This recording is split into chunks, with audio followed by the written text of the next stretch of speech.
हम श्रेष्ठ गीत के पुस्तक song of songs, song of Solomon, the title song of songs, और उसके दूसरे अध्याय 14वां पद से लेकर तीसरे अध्याय के 6ठे पद तक पढ़ेंगे।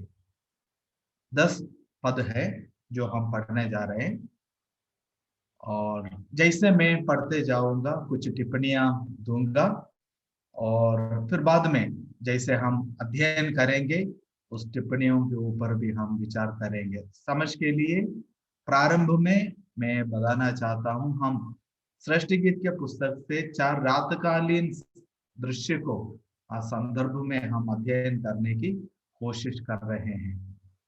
तो आज दूसरा रात है, तो उसमें तीसरे अध्याय का पहले पद में उसका जिक्र हम पाते हैं, लेकिन उसको समझने के लिए कि क्या हो रहा है, हमें दूसरे अध्याय का 14वें पद से लेकर के पढ़ना अनिवार्य है। तो 14वें पद से पढ़ेंगे। Songs chapter 2 versus 14 to 3 verse 6, 10 verses। हे मेरी कबूतरी, पहाड़ की दरारों में और टीलों के कुंज में तेरा मुख मुझे देखने दे, तेरा बोल मुझे सुनने दे। यदि आप इंग्लिश बाइबल, अंग्रेजी बाइबल इस्तेमाल करते हैं, इस प्रकार है इन केजेवी ट्रांसलेशन में, ओ माय डाउ that art in the क्लेफ्ट्स of the rock. आप यदि ध्यान देंगे मेरे बाइबल में, शायद आपका बाइबल में भी इंग्लिश में इस प्रकार होगा, दैट आर्ट, वो इटैलिक्स में है। उसका अर्थ यह है कि वो जो शब्द दैट आर्ट, जो शब्द है जिस मूल ग्रंथ से अनुवाद किया गया है उसमें नहीं है, उसको जोड़ दिया गया है। अनुवादकों ने शायद उसको जोड़ दिया है। मलयालम में जो लोग पढ़ते हैं वे लोग भी केजेवी के समान अर्थ निकालेंगे, जो पहाड़ के दरारों में है इस तरह का अर्थ शायद उन्हें मिलेगा। लेकिन हिंदी मुझे बहुत अच्छा लगा, जिस अनुवाद में पढ़ रहा हूँ वो जैसे मूल भाषा में है वैसे ही इस बात को हमें हमारे सामने रखते हैं। तो यही इसी प्रकार है, पहाड़ के दरारों में और टीलों के कुंज में तेरा मुख मुझे देखने दे, तेरा बोल मुझे सुनने दे, क्योंकि तेरा बोल मीठा और तेरा मुख अति सुंदर है। जो छोटी लोमड़ियां दाग की बारियों को बिगाड़ती हैं उन्हें पकड़ ले, क्योंकि हमारी दाग की बारियों में फूल लगे हैं। मेरा प्रेमी मेरा है और मैं उसकी हूं, वो अपनी भेड़ बकरियां सोसन फूलों के बीच में चराता है। जब तक दिन ठंडा ना हो और छाया लंबी होते होते मिट न जाए, तब तक हे मेरे प्रेमी उस चिकारे व जवान हरिन के समान बन जो बेहतर के पहाड़ों में फिरता है। तीसरा अध्याय पहला पद, रात के समय मैं अपने पलंग पर अपने प्राण प्रिय को ढूंढती रही। मैं उसे ढूंढती तो रही परंतु उसे ना पाया। मैंने कहा मैं अब उठकर नगर में और सड़कों और चौकों में घूमकर अपने प्राण प्रिय को ढूंढूंगी।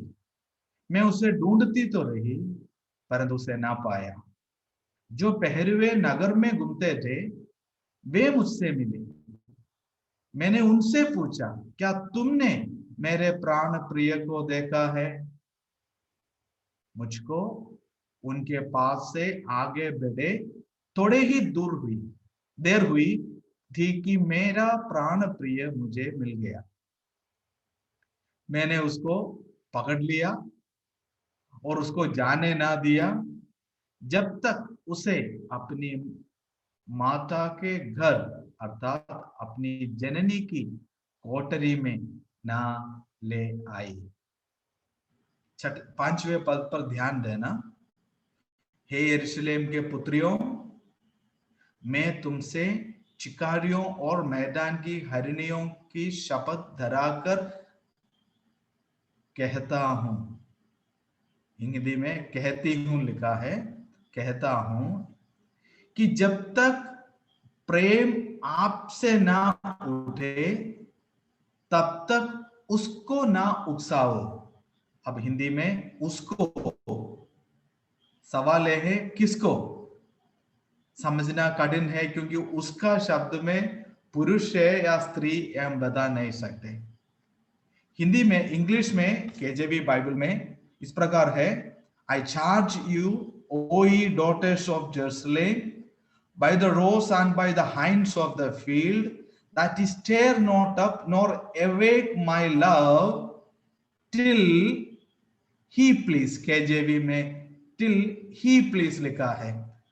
और जो बाइबल मेरे पास है, मैंने पिछले बार भी आपको कहा, यदि आप न्यूबरी बाइबल का इस्तेमाल करते हैं तो न्यूबरी साइड में बताता है कि मूल भाषा में टिल शी प्लीज है, अनटिल शी प्लीज, जब तक उससे मन न आए, उसको अच्छा ना लगे, तब तक ना उसका वो ना जगाओ। छठा पद, ये क्या है? हिंदी में देख लीजिए, ये क्या है? मैं इंग्लिश में पढ़ूंगा। Who is this, who is this, ये कौन है? ध्यान देना अनिवार्य है, ये कौन है?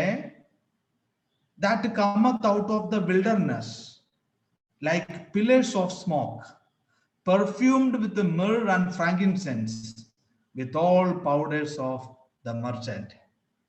Who is this? ये कौन है? हमें हिंदी में समझना फिर से कठिन है, कौन शब्द से। ये स्त्री कौन है? वहां पर हु स्त्रीलिंग में है। हु इज दिस, ये स्त्री कौन है जो धुएं के कंपे के समान, गंधरस और लोबान से सुगंधित और व्यापारी की सब भांति के बुकनी लगाए हुए जंगल से निकल आती है। हु इज दिस वुमन, ये औरत, ये लेडी, ये स्त्री कौन है जो इस प्रकार जंगल में से निकल कर आती है? आज शाम को जो वचन पढ़े गए हैं उसके मनन पर प्रभु आशीष दे। इस भाग को यदि आप एक टाइटल चाहते, एक शीर्षक चाहता है, तो उससे हम कम्युनियन कह सकते हैं। कम्युनियन और फेलोशिप दोनों लगभग पर्यायवाची के समान है, लेकिन थोड़ा सा अंदर मैं बताना चाहता हूं। कम्युनियन शब्द में एक व्यवहारिक और चलित, मतलब एक निकटतापन को हम देख सकते हैं। कम्युनियन, दो व्यक्ति आपस में बैठकर एक साथ मिलकर अपने मन की बातों को बांटता हो, कम्युनियन हो रहा है। फेलोशिप का भी लगभग सही मीनिंग है, लेकिन यदि मैं एक्सप्लेन करूं, जैसे आपके कलीसिया में जितने भी लोग स्वीकार किए गए हैं, रोटी से भाग लेते हैं, सबके सब फेलोशिप में हैं, या लेकिन क्या सबके सब कम्युनियन में है प्रभु के साथ और प्रभु के लोगों के साथ?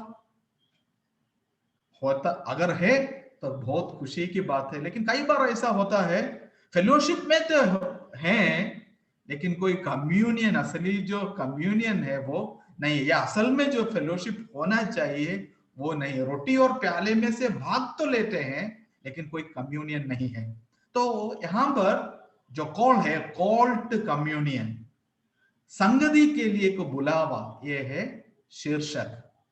अब इसको मैं थोड़ा सा डिविजन करूंगा, इसका एक आउटलाइन में हर एक पद का देते जाऊंगा। ध्यान दे, 2 verse 14, दूसरे अध्याय का 14वां पद में हम एक इनविटेशन को पाते हैं। There is an invitation, come let me hear you, आओ मुझे सुनने दो, मुझे देखने दो, तेरी आवाज, तेरा मुख। There is an invitation. Verse 15 में देयर इज ए प्रिपरेशन, एक तैयारी है। What is the preparation? तैयारी क्या है? कुछ ऐसी चीजें हैं, लोमड़ियों को पकड़े जो दाग की बारी को खराब कर देता है। वर्स 16 में वी हैव द कन्विक्शन, उसकी दृढ़ता, दृढ़ निश्चय को हम देखते हैं। वो जानती थी कि ये प्राण प्रिय को कहां पर मिल सकता है। वो बोलती है कि माई बिलवड इज माइन, मेरा प्रिय, मेरा प्राण प्रिय मेरा है और मैं उसकी हूं। वो अपनी भेड़ बकरियां सोसन फूलों के बीच में चराता है। तो शी न्यू, उसने जाना कि इसको कहां पर पाया जा सकता है। लेकिन वर्स 17 में वी हैव द रिट्रोवर्शन। रिट्रोवर्शन मतलब वो पीछे हट जाती है। बोलते है कि क्या बोलती है वो, आपने ध्यान दिया होगा, वो बोलती है 17वें पद में, जब तक दिन ठंडा ना हो और छाया लंबी होती होते होते मिट न जाए। इसका मतलब क्या है? दिन ठंडा हो और छाया लंबी होते होते मिट जाए, मिट न जाए। इसका मतलब है कि अभी वक्त नहीं है, रात को देखेंगे, बाद में देखेंगे, रात को मिलेंगे। और तब तक तू क्या करे? यू डिपार्ट, तुम चले जाओ। You depart to the mountains of Bether, mountains of Bether, Bether के पहाड़ों में चले जाओ। बेतेर मीन्स सेपरेशन, अलगाव, दूर हो जाओ, अभी वक्त नहीं है। और उसका नतीजा क्या हुआ? तीसरा पद में, तीसरे से लेकर, तीसरा अध्याय पहला पद से लेकर तीसरा पद में we have the affliction of a person. उस व्यक्ति का दर्द को हम पाते हैं जो पिछड़ जाता है प्रभु के संगति से, प्रभु के साथ वक्त बिताने से जो पिछड़ जाता है, उसके दर्द को, उसके मानसिक हालात को हम देखते हैं। फिर वर्ष 4 में, तीसरे अध्याय का 14वें पद में हम रिस्टोरेशन को पाते हैं, पुनः को पाते हैं। वो अपने प्राण प्रिय को, जिसे वो खो गई थी, जिसने उसको बुलाया था, उसके पास उसे वो पकड़ लेती है, उसको मिल लेती है, फिर उसे छोड़ती नहीं, उसे वापस एक जगह पर ले आती है। फिर verse 5 we have the reaction of the beloved. प्रिय की रिएक्शन, इन सारी बातों में प्राण प्रिय अर्थात स्वामी का, उसके प्राण प्रिय का जो रिएक्शन है, वो कहता क्या है? जब तक उसे पसंद ना आए कोई कंपल मत करो। There is no compulsion, there is no compulsion. 3 बार ये शब्द हे यरूशलेम की पुत्रियों करके 3 बार पुकारा गया। 3 भिन्न हालातों में इस पद का प्रयोग किया गया है, फ्रेज का प्रयोग किया गया है, और तीनों जगह पर, तीनों माहौल में कोई कंपल्शन नहीं है, आपके ऊपर छोड़ दिया गया है।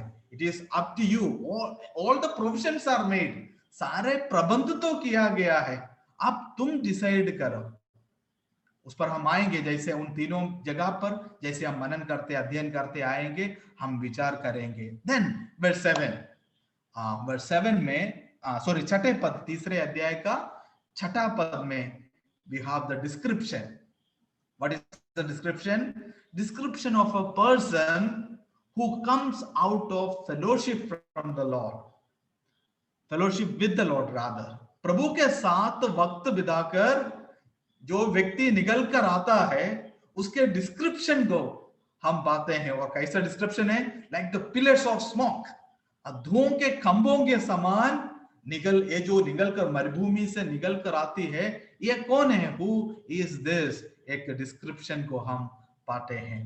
तो ये है इसका डिविजन। मैं रिपीट करूंगा। 2 verse 14 invitation, 2 verse 15 preparation, 2 verse 16 conviction, 2 verse 17 the retroversion, 3 verse 1 to 3 affliction, verse 4 restoration, verse 5 his reaction, and then finally verse 6 the description of the one who comes out of fellowship with the Lord. Shall we come back to 2 verse 14? हम दूसरे अध्याय उसके 14वें पद पर आएंगे। देखें, the invitation, invitation में क्या क्या है? ओ माय डव, वो बुलाता है। There is a description of his beloved, हे मेरी कबूतरी, उसको बुलाता है कबूतरी। जब हम परमेश्वर का वचन अध्ययन करते हैं, परमेश्वर अपने लोगों को भिन्न चीजों से तुलना करते हैं। नया नियम में प्रभु यीशु मसीह अपने चेलों को, अपने विश्वासियों को, अपने जन को भेड़ों से तुलना किया। अच्छा चरवाहा मैं हूं, अच्छा चरवाहा भेड़ों के लिए अपना प्राण दे देता है।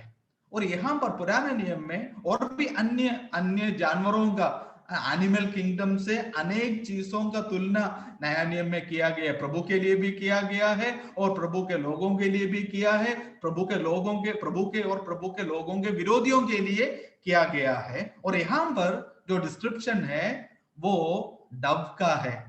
डव, कबूतरी जो है, ये जो डिस्क्रिप्शन है, भिन्न भिन्न इसमें जो गुण पाया जाता है, वो गुण प्रभु अपने लोगों में देखना चाहते हैं, या उस तरह वो अपने लोगों को देखता है। हमें मालूम है कबूतरी एक तो वो शुद्धता का एक शुद्ध animal, it is one of the clean animals, purity को दिखाता है। जब आप लेवीय व्यवस्था के पुस्तक पढ़ेंगे और जहां पर गिनती के पुस्तक में, लेवी व्यवस्था के पुस्तक में, दोनों में हम पाते हैं जिन चीजों को खाने के लिए इस्राएल को अनुमति था, उसमें एक कबूतर था। और कबूतर एक शुद्ध पक्षी थी। तो शुद्धता, पवित्रता प्रभु अपने लोगों में देखते हैं और पाना चाहते हैं। दूसरा, डव जो है वो शांति का एक सिंबल है। अपने आपको मालूम है जहां पर भी शांति का कोई प्रचार होता है, यूएन का वगैरह आप देखेंगे तो उसमें आप एक कबूतर का चित्र को आप पाएंगे, क्योंकि एक शांति का एक पिप। और प्रभु यीशु मसीह ने कहा हमें शांति दिए जाते हैं और सुलह करने वाले, शांति बनाने वाले जो है वो धन्य है करके प्रभु यीशु मसीह ने बताया। और शांति के वक्ता है प्रभु के लोग, ना कि वो दुश्मनी और झगड़े के वक्ता है। तो प्रभु चाहता है कि ये जो डिस्क्रिप्शन है वो प्रभु के लोगों में दिखाई दे। तीसरा, सेंसिटिविटी का एक चित्र है। कबूतर बहुत सेंसिटिव एक पक्षी है। हल्का सा भी जो डिस्कंफर्ट जो है उन्हें विचलित कर देता है। बहुत बहुत सेंसिटिव एक पक्षी है कबूतर जो है। और प्रभु चाहता है कि अपने लोग भी संवेदनशील हो, संवेदनशीलता रखते हैं। और लेकिन हार्मलेसनेस, 14 के हार्मलेसनेस, कबूतर अगर आप एक चील को या एक वल्चर को याद करें तो वो एक क्रूअलिटी का, दुष्टता का एक चित्र के तौर पर हम उन पक्षियों को देखते हैं। लेकिन जब कबूतर की बात आते हैं, आप कभी हार्मफुल लेकर के आपको प्यार, आपको उसको पकड़ने का मन करता है, आपको उसको उठाने का मन करता है, क्योंकि आपको मालूम है ये किसी प्रकार का नुकसान आपको करेगा नहीं, आपको काटेगा नहीं, आप जानते हैं। लेकिन एक तोता है तो आपको मालूम है वो आपको काट सकता है। लेकिन कबूतर, आप बहुत बहुत कम आपको ऐसा दिखाई देगा कि कबूतर कभी लड़ते हुए आप देखता हो। तो प्रभु अपने लोगों को हार्मलेस हो। प्रभु यीशु मसीह ने कहा सांप के नाई चतुर और कबूतर के नाई हार्मलेस बनो, हार्मलेस बनो। और ये एक गुण है हार्मलेसनेस जो प्रभु के लोगों में प्रभु देखता है या देखना चाहता। प्रभु यीशु मसीह हार्मलेस था, ही वाज डव। प्रभु यीशु मसीह को भी इसलिए डव का जिक्र 5वीं अध्याय में जब हम आएंगे, यहाँ पर प्रिय, ये जो स्त्री है अपने प्रिय का जिक्र करता है, वहां पर प्रभु को भी जब तुलना करता है उसकी आंखों को कबूतर से तुलना किया गया है। और लेकिन एक और विशेषता है जो लोग एनिमल्स का अध्ययन स्टडी करते हैं वो बताता है, वो ये है कि कबूतर एक सिंगल विजन का बर्ड है। A bird with a single vision. Single vision का मतलब, उनका कहना यह है कबूतर एक समय एक ही चीज पर अपना ध्यान दे सकता है। अब मैं आप लोगों के सामने बैठा हूं, मेरे सामने लैपटॉप है और जब मैं इसमें देख भी रहा हूं, मैं लेफ्ट साइड में जो कुर्सी मेरे पास है वो मैं देख सकता हूं, राइट साइड में जो सीढ़ियां हैं, जो दरवाजे हैं, ये मैं देख सकता हूं, और अराउंड 180 विजन जो है, 180 का जो दृश्य मेरे आंखों में मुझे दिखाई देता है, ऊपर क्या है, नीचे क्या है, साइड में, ये बातें मैं देख सकता हूं, मेरा ध्यान भटक सकता है। लेकिन कबूतर जब देखता है, वो केवल एक चीज पर एक समय एक ही चीज को देख सकता है। इसलिए आपने ध्यान दिया होगा, कबूतर हमेशा अपने सिर को इस तरह टर्न करते रहते हैं, मुड़ते मुड़ते मुड़ते रहते हैं, क्योंकि वो देखना चाहते हैं कि चारों तरफ क्या बातें हो रहा है। It's a bird of a single vision. और आपको याद होगा, प्रभु यीशु मसीह ने कहा, यदि तेरी आंखें सीधी हो तो सारा शरीर प्रकाशमान हो सकता है। मत्ती सुसमाचार में, पहाड़ी उपदेश में प्रभु यीशु मसीह ने इस बात का जिक्र किया है। If your eye be single, that's the phrase, English में हम इस प्रकार पढ़ते हैं, if your eye be single your whole body shall be full of light. इसका अर्थ क्या है? One, you should have only one aim in your life. You cannot serve God and mammon, the Lord Jesus Christ said. प्रभु यीशु मसीह ने कहा, तुम धन और परमेश्वर दोनों की सेवा नहीं कर सकते हो। तो चेलों ने सोचा होगा, शायद फिर हम क्या खाएंगे, क्या पिएंगे, क्या पहनेंगे। प्रभु ने बोला, ये सारी बातों की चिंता अन्य जाति करते हैं, पहले परमेश्वर का राज्य और उसकी धर्म की खोज करो, तो ये सब वस्तुएं तुम्हें मिल जाएंगी। प्रभु ने एक नहीं कहा तुम्हें इन सब चीजों की जरूरत नहीं है, बिल्कुल भी प्रभु ने नहीं कहा। यह सब तुम्हारा स्वर्गीय पिता जानता है कि तुम्हें इन सब वस्तुओं की आवश्यकता है, प्रभु जानते हैं। लेकिन यदि तुम्हें अपना ध्यान को केंद्रित करना है, तो प्रभु की इच्छा यह है कि हमारा ध्यान, हमारा जो एम जो है, वो प्रभु स्वयं स्वयं रहे। द बर्ड, सो जब वो कहता है, हे मेरे कबूतरे, ये सारी बातें उसमें शामिल हो जाता है। और मैं जानता हूं कि इधर जो मेन मुख्य जो फोकस पॉइंट ये है कि ये प्रिय जो है अपने प्रेमिका की जो आकर्षण, अपना ध्यान पूरा पूरा अपनी ओर खींचना चाहते हैं, ताकि वो उसे देखे, उसे ढूंढे, उसके साथ वक्त बिताए। So we have the description of the dove, oh my dove. Now the place, जगह को देखें, in the clefts of the rock, in the secret places of stairs, पहाड़ों की दरारों में और टीलों की कुंज में तेरा मुख मुझे देखने दे। कहां पर आना है? बुलावा कहां पर है? चाहता है कि तुम पहाड़ों की दरार में और टीलों के कुंज में आए। मुझे मालूम नहीं हिंदी में टीलों की जो शब्द है, टील शब्द का जो मायना है, ये मैं जानता नहीं हूं। इंग्लिश में it is secret places of stairs. Stairs means the ascending by steps. आप पड़ाव को चढ़कर जो ऊपर को जाता है, तो ऊपर की ओर आपका रफ्तार है और आप जा रहे हैं, और उस ऊपर की ओर की जो ग्रोथ है, आपका बढ़ावा में सीक्रेट प्लेसेस है, उसमें गुप्त जगह है, उसमें जहां पर मैं तुझे मिलना चाहता हूं। तो प्रभु एक आसान जगह पर नहीं बुला रहा था, और ये आसान बात भी नहीं था उसके लिए। पहाड़ों की दरार में और टीलों के कुंज में, इस जगह पर, इसका मतलब जो है, यदि प्राण प्रिय के साथ इसको मिलना है, तो इस स्त्री को जो ग्रेविटेशनल पुल है, धरती का जो खिंचाव है, उसके विपरीत में चलना जरूरी था। पहाड़ चढ़ना इतनी आसान बात नहीं होता। और जब आप यदि आपने कभी पहाड़ चढ़ा हो, आप हमेशा पाएंगे कि उसमें ऐसी जगहें होते हैं जहां पर आप आराम, गुफाएं होते हैं जहां पर आप तसल्ली से बैठ सकते हो। कई साल पहले झांसी के पास जरमऊ एक गांव है, जहां पर एक प्रभु के सेवक के साथ हम 4 जन गए। वो समतल है, लेकिन खेतों के बीच में एक हिल है। दूर से देखे तो छोटा तो लगता है, लेकिन जैसे आप होते जाएंगे, आप पाएंगे कि वो बहुत ऊंचा है।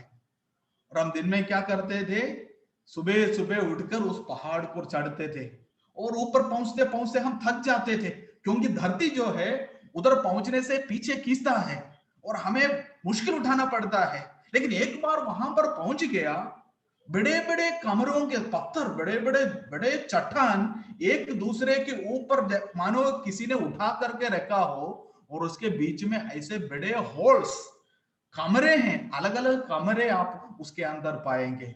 और हम भाई लोग वहां पर प्रार्थना में हमने एक सप्ताह हम वहां पर रहे और शाम को रात को हम निकल कर नीचे आ जाते थे। तो कहने का मतलब ये है, तो अकेले इधर बुलावा है प्रभु के साथ वक्त बिताने का, और इसको वक्त प्रभु के साथ यदि अकेला में वक्त बिताना है, हमें स्वाभाविक जो धरती के जो खींच है उसके विपरीत जब तक हम चलने के लिए तैयार ना होगा, तब तक वहां पर पहुंचना आसान बात नहीं। हजारों ऐसे चीज है जो प्रभु के साथ वक्त बिताने से हमें की, कई बार प्रभु की सेवा एक बहुत बड़ा बाधा हो सकता है ना। प्रचार करना बहुतों के लिए ना, कुछ बहुत लोग ऐसे हैं सुबह उठेगा तो ना पर्सनल डिवोशन है, ना प्रभु के साथ वक्त बिताते हैं, ना प्रभु से सुनते हैं, ना प्रभु से बातें करते हैं, परंतु निकल कर चले जाते हैं और कई बार उनका जीवन जो है वो निष्फल रह जाते हैं, निष्फल रह जाते हैं। प्रभु यीशु मसीह सबसे पहले सबसे ज्यादा ये चाहता है कि हम उसके साथ वक्त बिताएं। कुरिन्थियों के पुस्तक में इस प्रकार लिखा है, पहले अध्याय में, धन्य है परमेश्वर जिसने हमें प्रभु यीशु मसीह के संगति में बुलाया है। प्रभु यीशु, तो हमें किसके संगति में बुलाया है? प्रभु यीशु मसीह के साथ फेलोशिप में समय वक्त बिताने के लिए। प्रभु चाहता है कि हम उसके साथ वक्त बिताए, ये प्रभु का पसंद है। जब आप बाइबल पढ़ोगे अनेक बार भिन्न जगह पर इस तरह के बुलावट को आप पाएंगे। आपको याद होगा एशिया के पुस्तक पहले अध्याय का 18वां पद होना चाहिए, जहां तक मुझे याद है। वहां पर एक बुलावा को आप पाएंगे, वहां पर इस प्रकार लिखा है, आओ, come come, God is calling, come let us reason together. हम आपस में वाद विवाद करें, चाहे तुम्हारा पाप लाल रंग के क्यों ना हो, वो हिम के समान श्वेत हो जाएंगे। चाहे वो अर्धवानी रंग का क्यों ना हो, वो ऊन के समान सफेद किए जाएंगे। कौन किसको बुला रहा? कई बार उस भाग से लेकर के सुसमाचार का प्रचार किया जाता है कि प्रभु यीशु मसीह जिन्होंने उद्धार नहीं पाया उनको बुला रहे हो ताकि वे मन फिराए और यीशु मसीह को अपना प्रभु और उद्धारकर्ता स्वीकार करें। उसमें कोई गलती नहीं है जरूर, लेकिन यदि आप संदर्भ को देखें, बुलावा पापियों को नहीं है, परंतु बुलावा पवित्र लोगों को है। पवित्र लोग जो प्रभु से पिछड़ गए और पाप किए और पाप करके प्रभु के संगति से दूर हो गए, और पिता वहां पर, एक पिता अपने उड़ाव पुत्रों को बुला रहा है। आओ, किसके बुला? दोबारा आप एशिया के पुस्तक पहले अध्याय को पढ़ के देख लीजिए। प्रभु आकाश और पृथ्वी को गवाह करके पुकारते हैं, बुलाते हैं और कहते हैं कि मैंने बच्चों को पाला, लेकिन उन्होंने मेरे विरुद्ध में वे लोग खड़े हो गए और वे लोग पाप करके दूर होते चले गए। उनको दंड देते रहे, फिर भी वे मन फिराने के लिए तैयार नहीं हो रहे। अब तुम्हें मारने से क्या फायदा? जितना मैं मारता रहूंगा उतना अधिक तुम पीछे हटते चले जाओगे। इसलिए अब आओ, प्रभु बुलाता है, आओ। चाहे तुम्हारा पाप कितने भी लाल रंग, तुमने कितने भी पाप किया क्यों ना हो, कितने भी गलतियां तुमसे हुआ क्यों ना हो, मैं तेरा पिता हूं, कम वापस आ जाओ, मैं तुम्हें शुद्ध करूंगा। मैं तुम्हें दोबारा अपने संगति में, जिस प्रकार तुमने पहले उद्धार पाते समय मेरे साथ संगति का अनुभव किया, उसी प्रकार मैं अपनी संगति को तुम्हें वापस दूंगा, लेकिन तुम वापस आओ। एक सबसे बड़ा एक धोखा जो शैतान लोगों के मन में बो देता है वो ये है कि तुमने तो पाप कर लिया है, तुम विश्वासी होने के बाद भी इस तरह गलतियां किया है, आप तुमसे कोई मतलब नहीं है, अब तुम्हारा गवाही तो सारा खत्म हो गया, अब तो तुम सेवकाई के लायक ना रहे, क्योंकि तुमने पाप किया है, तुमने गलती कर दिया, अब तुमसे कुछ हो नहीं सकता। लेकिन मैं कहता हूं वो धोखा है, वो झूठ है, वो सच्चाई नहीं है। प्रभु प्रभु आपको अपने संगति में वापस ले सकता है, और वो तैयार है, हमेशा तैयार है, एक पिता के समान तैयार है। हो सकता है कि उसके नतीजे, जो गलतियां हमने किया उसके नतीजा हमें भुगतना तो पड़ेगा, शायद हो सकता है धरती पर, लेकिन माफी वो परमेश्वर के पास संभव है। बस केवल हमें अपने पापों को अंगीकार करने का मन होना चाहिए।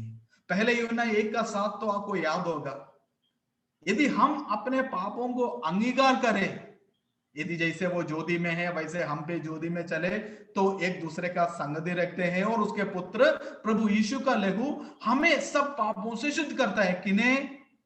हमें, विश्वासियों को कहता है, वो अविश्वासियों से नहीं कहता, प्रभु के लोगों से कहता है। यदि हम अपने पापों को अंगीकार करें तो हमें सब पापों से क्षमा करके सब अधर्म से शुद्ध करने में वो विश्वास योग्य और धर्मी है। 1 John chapter 1:7 and 1:9। और वो किससे कह रहा है? विश्वासियों से कह रहे हैं, हमसे, मुझसे और आपसे कह रहे हैं। देखो, हमें प्रभु बुलाता है, बस हमें उसके संगति में जाने की जरूरत है। लेकिन जब हम मत्ती सुसमाचार 11वीं अध्याय उसका 28वें पद में आएंगे, बहुत मशहूर शब्द है, कम अनटू मी, ये सब परिश्रम करने वालों, बोझ से दबे हुए लोगों, मेरे पास आओ, मैं तुम्हें विश्राम दूंगा। उधर कौन बुला रहा है? पुत्र प्रभु यीशु मसीह बुला रहा है, पिता नहीं, पुत्र बुला रहा है। किसको बुला रहा है? उन सभी को बुला रहा है जो पाप के बोझ से दबे हुए हो सकता है कि आज शाम के समय मेरे सामने मुझे सुनने वाले में कोई ऐसा हो जो इन बातों को समझ नहीं पा रहे कि पिता बुलाता है, पुत्र बुलाता है, आवाज आ रहे है, परमेश्वर बुला रहे हैं, कहां पर है ये सब, मुझे तो कुछ मालूम ही नहीं है। यदि ऐसा कोई हो तो मेरे मित्रों, मैं आपसे कहना चाहता हूं, केवल यह है कि आपने उद्धार नहीं पाया है, आपने जीवित परमेश्वर को व्यक्तिगत तौर पर अभी तक जाना नहीं है। यदि आप चाहते हैं कि अदृश्य परमेश्वर के साथ आपका जीवित सचेत संबंध शुरू हो, तो प्रभु यीशु मसीह है मार्ग। प्रभु ने कहा, आपको याद है, मार्ग, सत्य और जीवन में ही हूं, बिना मेरे द्वारा कोई भी पिता के पास पहुंच नहीं सकता। जिसने मुझे देखा है उसने पिता को देखा है। परमेश्वर एक ही है, परमेश्वर और मनुष्यों के बीच में एक ही मध्यस्थ है, बिचुवई है, अर्थात मसीह यीशु, जिसने सबके छुटकारे के दाम में अपने आप को दिया है। प्रभु यीशु मसीह है जो परमेश्वर के साथ आपका मेल मिलाप करा सकता है, आपका मुलाकात करा सकता है, और जीवित परमेश्वर के साथ एक सचेत अनुभव करने वाला संबंध आपका हो सकता है। करना क्या होगा? आपको यीशु मसीह के पास आना होगा। प्रभु बुलाता है, यदि और आप उसके पास आकर अपने मुंह से प्रभु जानकर उसे अंगीकार करें, मन में यदि आप विश्वास करें कि वो आपके पापों के लिए संसार में आया, मरा, गाड़ा गया और तीसरा दिन जी उठा, और तो आप निश्चय उद्धार पाओगे, आप नया जन्म पाएंगे, परमेश्वर के संतान हो, क्योंकि जितनों ने उसे ग्रहण किया उसने उन्हें परमेश्वर का संतान होने का अधिकार दिया। और जब तक आपका नया जन्म ना हो, आप जीवते परमेश्वर के साथ एक सचेत सजीव संबंध में आ नहीं सकता। प्रभु आपको बुलाता है, आपको करना क्या है? आज रात आप अपने कमरे में चले जाए, आप अपने दरवाजों को बंद करें, आप घुटना टेके और अंधे के परमेश्वर को जानकर, आपके समक्ष में जानकर आप उसे प्रार्थना कीजिए, क्योंकि परमेश्वर जो सच्चा है वो सर्वव्यापी है, हर जगह मौजूद है, वो आपको देखता है।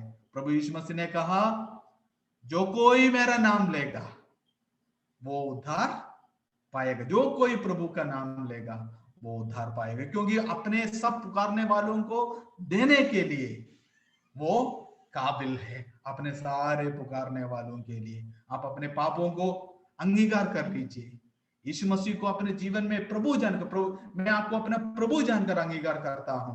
कल तक मैं अपने मर्जी में जिया, अब मैं अपने आत्मसमर्पण करता हूं, आप मेरा प्रभु है, जैसे आप कहेंगे मैं उसके मुताबिक आगे चलूंगा। प्रभु जी, मैं विश्वास करता हूं कि आप मेरे पापों से मुझे बचाने कालवरी के क्रूस पर अपना जान दिया, आपकी मृत्यु मेरे लिए था। और बाइबल कहती है यदि मैं आपको प्रभु जानकर अंगीकार करूं और मन में विश्वास करूं कि आपने मेरे पापों के लिए मरा, गाड़ा किया और जी उठा, तो मैं उद्धार पाऊंगा। प्रभु जी, मैं इस बात पर विश्वास करता हूं, मेरे पापों से मुझे क्षमा कर, मुझे उद्धार दे, मुझे जीवन दे। जिस वक्त सच्चे दिल से आप यीशु मसीह के पास आकर इस तरह प्रार्थना करेंगे, प्रभु आपको आनंद जीवन वायदा करता है। जो पुत्र पर विश्वास करता है, आनंद जीवन उसका है। वो मृत्यु को ना देखेगा, वो मृत्यु से पार होकर जीवन में प्रवेश कर चुका है। परमेश्वर ने संसार से ऐसा प्रेम किया कि उसने अपने एकलौता पुत्र को दिया, ताकि जो कोई उस पर विश्वास करे वो नाश नहीं होगा, आनंद जीवन पाएगा। प्रभु यीशु मसीह मनुष्यों को बुलाता है। लेकिन इब्रानियों के पुस्तक जब 4 अध्याय पर हम आते हैं, वहां पर एक अन्य बुलावा को हम पाते हैं।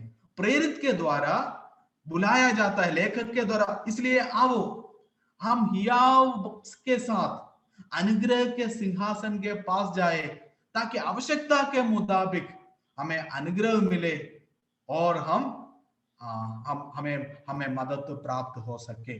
वहां पर कौन बुला रहा है? वहां पर पवित्र आत्मा लेखक के द्वारा प्रभु किसको बुला रहा है? पिछड़े गए विश्वासी से नहीं, विश्वासी को नहीं, या उद्धार नहीं पाया हुआ एक पापी को नहीं, परंतु प्रभु के साथ संगत रखने वाला भक्त जन को बुला रहा है। भक्त जनों को बुला रहा है कि अनुग्रह के सिंहासन के पास जाए। वहां पर कौन बैठा है? हमारे लिए एक ऐसा महायाजक है जो आकाशों में से होकर गुजर गया है, उसके अनुग्रह के सिंहासन के पास जाने को कह रहा है। और क्या होगा? मदद मिलेगा। किस बात में मदद मिलेगा? माहौल ऐसा था, उन्होंने प्रभु यीशु मसीह पर विश्वास किया, इब्रानी लोगों में कुछ जिनको लेखक लिख रहा है, परंतु विश्वास के कारण भिन्न प्रकार के परेशानियों से, समस्याओं से, पीड़ाओं से, दुख और दर्द से वे लोग गुजर जा रहे थे। और उन्हें मालूम नहीं था कि अब क्या किया जाए, कैसे कैसे क्या करें। और बहुतों ने यह भी सोचा, अरे इससे तो बेहतर तो हमारा पुराना धर्म था, यहूदी धर्म था, जहां पर हम वापस जा सकते हैं, क्योंकि इस पर, इन बातों पर विश्वास करने से हमें मुश्किल के ऊपर मुश्किल, परेशानी के ऊपर परेशानी हो रहा है। तो लेकर बोलता है, नहीं, ऐसा बिल्कुल ना सोचे, क्योंकि पुरानी बातों को प्रभु ने त्याग दिया है, प्रभु ने हटा दिया है। जो तुम्हें मिला है वो उनको वायदा किए बातों से कहीं अधिक गुना बेहतर है, अच्छे हैं। और इसमें वहां पर यदि पर्दा आपको परमेश्वर की उपस्थिति से दूर रखा, तो यहां देखो मसीह में वो पर्दा हट गया है और अब आप अनुग्रह के सिंहासन के पास नजदीक परमेश्वर की उपस्थिति में आप आ सकते हैं। उससे सीधा बिना कोई मध्यस्थ के आप बातें कर सकता है और वो आपको सुनने में पसंद करता है और आपको अनुग्रह दिया जाएगा और आपकी प्रार्थनाओं को उत्तर दिया जाएगा। तो मेरे आज सुनने वालों में शायद इन तीनों तरीके के लोग हो सकता है कि कुछ ऐसे विश्वासी हो जो सांसारिकता में और पाप में फंसकर पिछड़ा हुआ हालत हो। पिता आपको पुकारता है, आपको इस हालत में अपने जिंदगी बर्बाद करने की कोई आवश्यकता नहीं है। आओ हम आपस में वाद विवाद करें, चाहे तुम्हारे पाप कितने लाल रंग के क्यों ना हो, वो हिम के समान श्वेत किए जाएंगे। कुछ ऐसे हो सकते हैं जिन्होंने इन बातों को बिल्कुल समझा नहीं हो, उद्धार नहीं पाया हो, आपको प्रभु यीशु मसीह पुकार रहा है।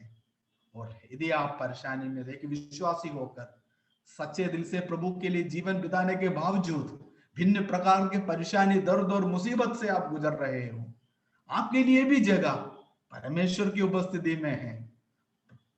पवित्र आत्मा आपको अगुवाई करता है, प्रोत्साहन देता है। आओ हम अनुग्रह के सिंहासन के पास चले जाए।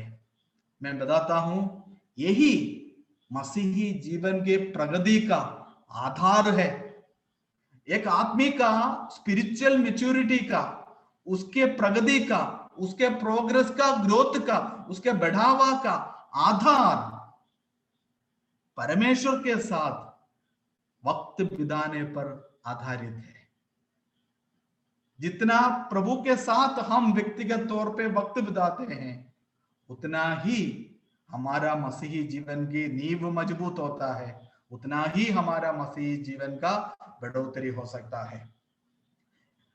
एक भाई ने कहा है इस प्रकार, यदि आप जानना चाहते हैं कि आप कितना स्पिरिचुअली मैच्योरिटी पाया हो, कितना प्रगति पाया हो, टीलों में कितने आप चढ़े हो, तो एक अच्छा एक्सरसाइज है।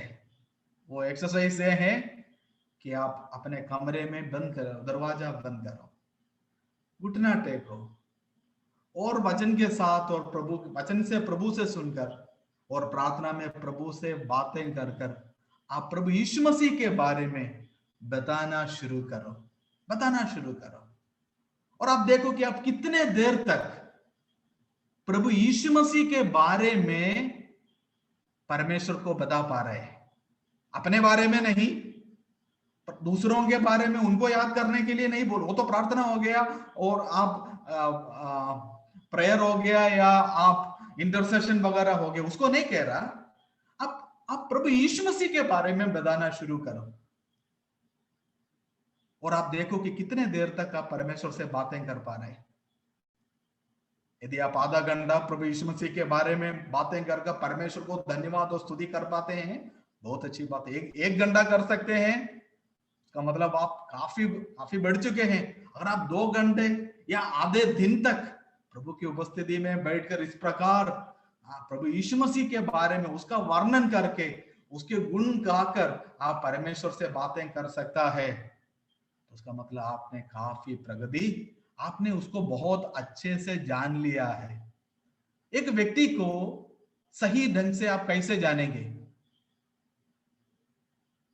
मैंने शुरुआत में कहा पिछले सप्ताह, पति पत्नी का संबंध को विश्वासी और प्रभु के साथ संबंध को दर्शाने के लिए ज्यादा इस्तेमाल किया गया है, क्योंकि यही एक रिलेशनशिप है।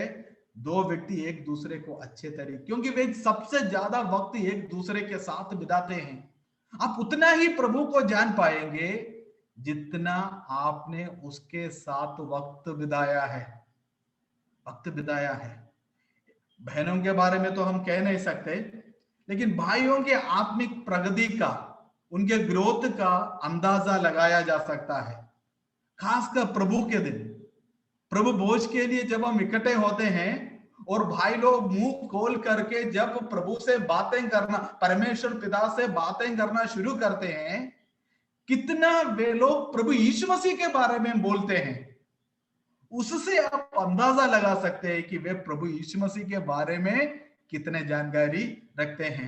आपको मालूम है 5 अध्याय में वो जो भाग है जो सबसे ज्यादा प्रभु के दिन में पढ़ा जाता है, मेरा प्रिय लाल और गोरा है, 10,000 में उत्तम है, उसकी आंखें, उसका सिर, उसका हाथ, उसका पाव, उसकी आंखें, उसका होंठ, उसके अंतड़ियां, उसका झांक। आप देख लीजिए उस भाग को, वो पूरा उसके बारे में बोल रहे हैं। एक सवाल किया गया उससे कि तेरा प्रिय अन्य प्रेमियों से क्या डिफरेंस है, क्या अंतर है उसको। उस स्त्री के पास शब्द नहीं रहा, एक के बाद अपने प्रिय के गुणों को वो गाए। और अंत में 6 अध्याय का पहले पद में वे लोग सुनने के बाद पूछते हैं, तेरा प्रेमी कहां गया, हम भी तेरे साथ उसको ढूंढेंगे। अगर तेरा प्रेमी ऐसा है, ये सब है, हम तेरे साथ उसे ढूंढेंगे।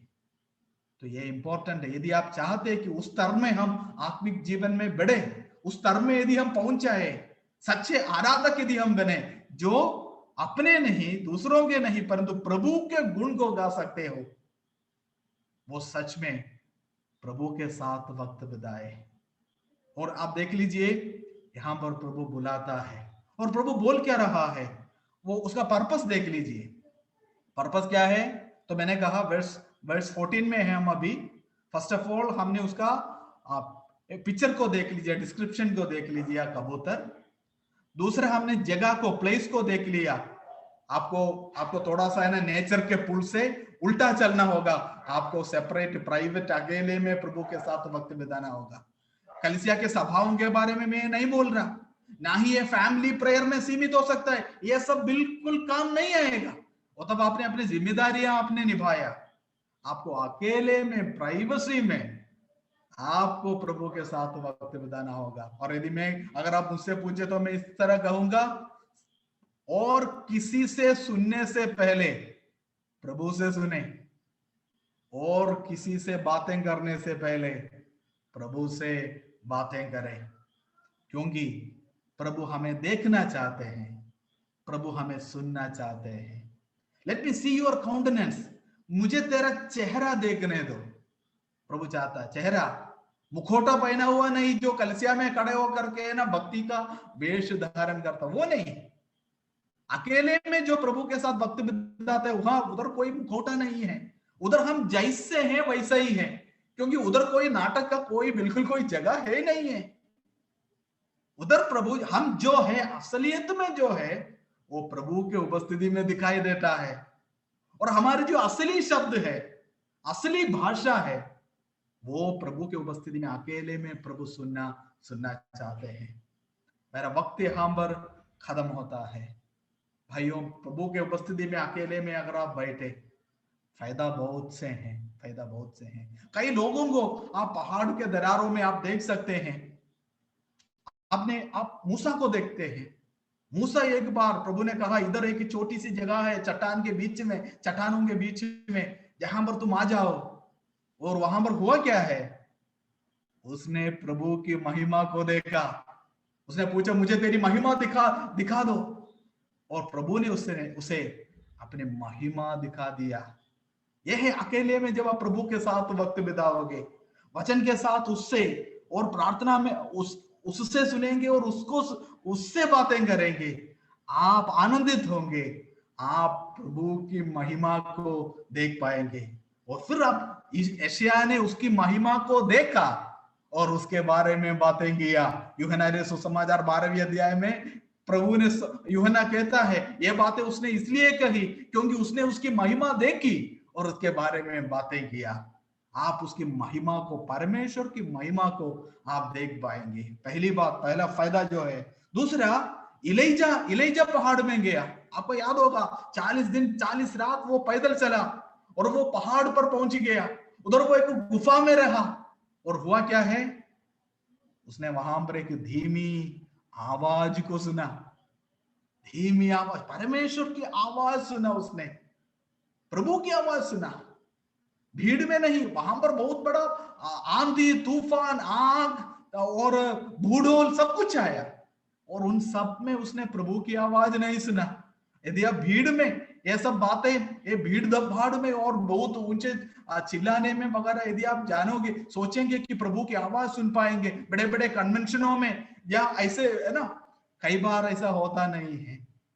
लेकिन जब आप शांति में पहाड़ के टील में उसके साथ वक्त बिताओगे, आप परमेश्वर की आवाज जो आपसे बातें करता है, जो आपको मार्गदर्शन देता है, आपको गाइडेंस देता है, उस आवाज को आप सुन पाएंगे, उस आवाज, उसकी इच्छा को आप जान पाएंगे। ये एलीजा के साथ हुआ है, दाऊद के साथ हुआ है।